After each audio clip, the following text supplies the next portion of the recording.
we go. Bada boom.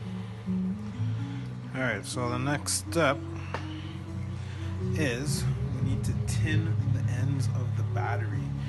Now, this you want to be careful with because you don't want to keep the heat on the battery for too long. That could damage the internals of the cells.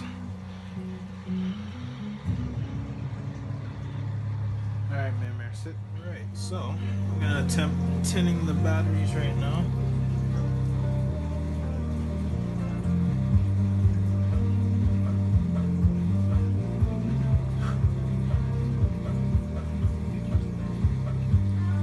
There we go. See how I got a little bit of...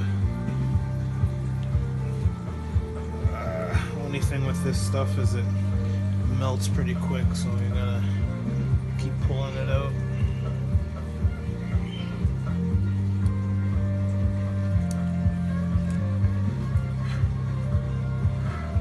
Now it's best to have like a fan or an exhaust. Luckily for me, I have the window open, so it's kind of blowing away the fumes, but you don't want to inhale the fumes off solder.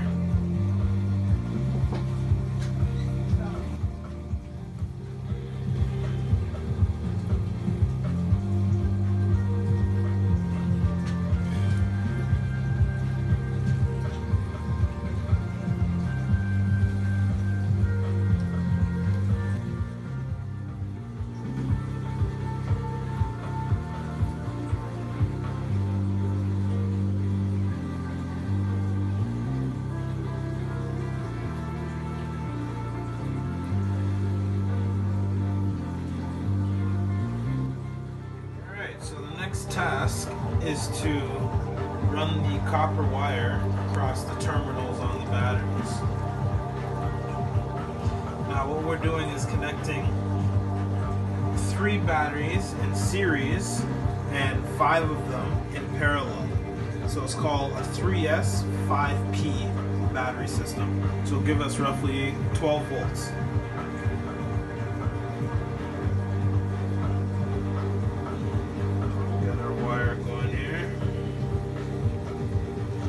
Normally I would use solid copper wire or tin like this to connect the terminals, but currently we're using what's on hand.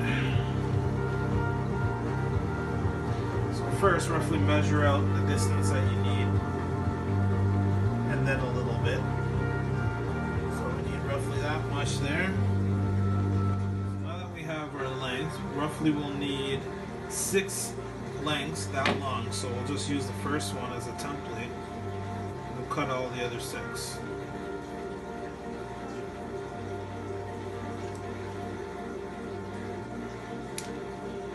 Beauty. Okay, we'll return when I have all 6 cut.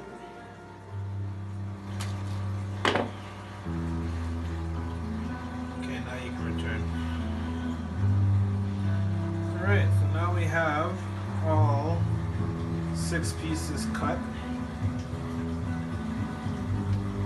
So the next step is to solder them to the terminals on the battery. There should be enough tin on the actual heads of the terminals to not have to tin anymore for the copper wire, so we'll just see what happens here. Okay, leave a little bit extra. That's for the battery management system afterwards. See if we can get it going here.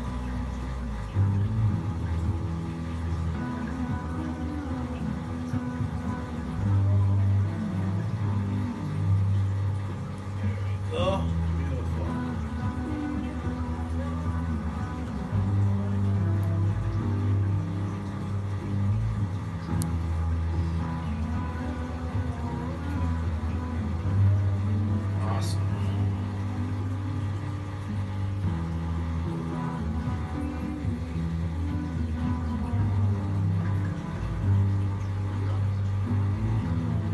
Connection's very good.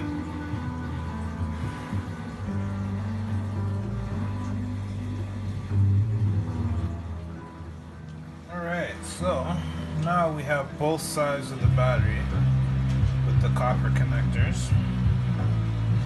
So all we have to do now is where I have the tape, we have to make the bridges to go across, and what that's going to do is connect the battery in series. So if you were to look at the battery from this way, more or less what's happening is we're going to connect these ones across the top and connect these ones across the bottom. So the energy is going to go from here up to here, across here, down here, across here, and back out here. So those two are your positive and your main negative. Alright.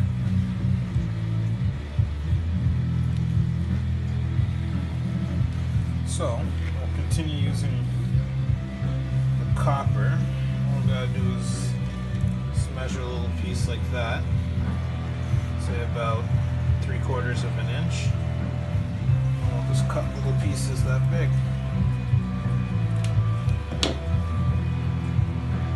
Alright, so I'll come back when we have all 20 pieces cut. So we have all 10 pieces, not 20, cut. So now we're going to solder them all onto their bridge, and then after that we'll hook up the battery management system.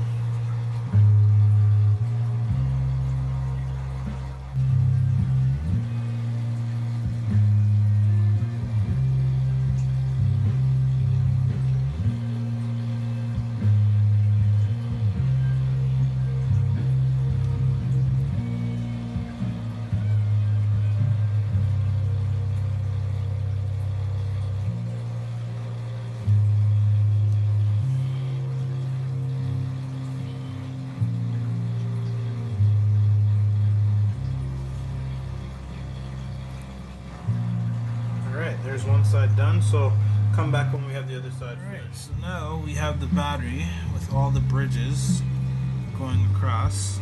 So the next step really to complete the battery is to hook up what they call the battery management system. So what this thing does is it charges all the batteries and it makes sure that they all have the same charge, which is 4.2 volts. But it also controls how much it can discharge the battery, so it won't let too much juice out of the batteries, because that can kill the batteries. And yeah, that's more or less all it does. Alright, let's tin this thing and hook it up. So we're going to add some solder to the connectors on the outside. There we go.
All we gotta do now is just put a power cable on it. I ripped out of an old car, so we can tin the ends on that. Put that up, and we'll put a different connector on the end there. We'll put what we call an XT60 connector on the end of it. Okay, now our battery's connected. So what we can do to make sure it works is on the positive and negative terminal, you can connect a voltmeter, which I have right here. the voltmeter will more or less tell us if everything's connected correctly, because we should see roughly 12.6 volts coming out the terminals. So let's see what we got here. Alright, let's turn this bad boy on. Let's see, let's set it to DC voltage.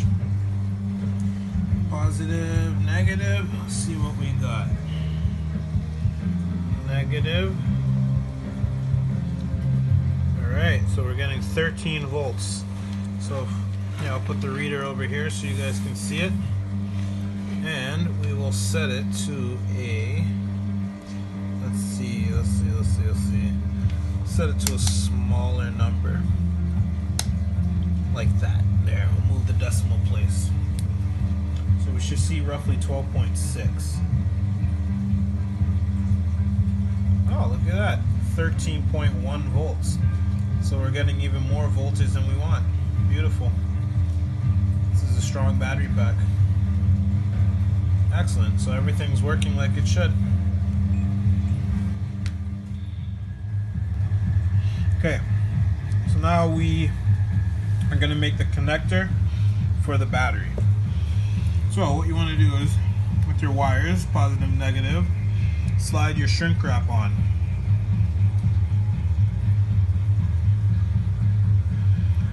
Once your shrink wrap's on, slide it all the way to the bottom.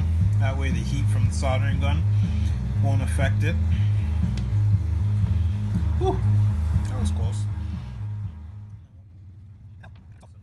And on the side of the connector, it shows you which side's negative from which side's positive.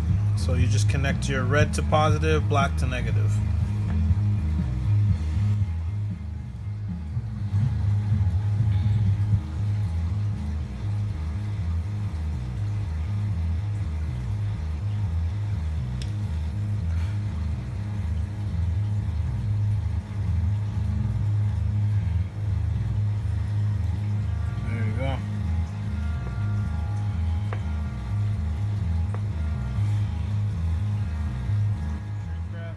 Slide it over top.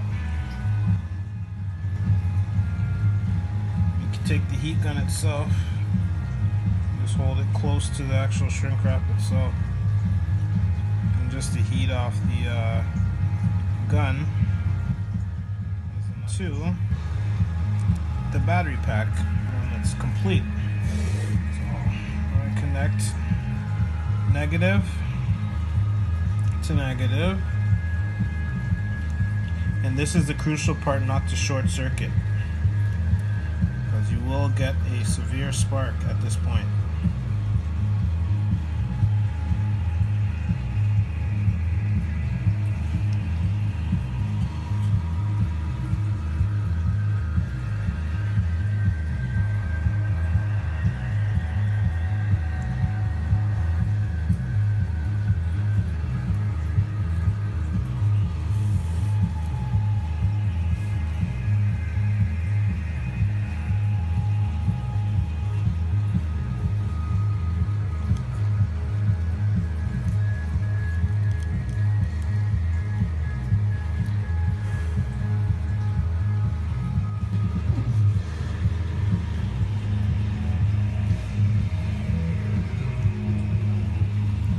That's a complete battery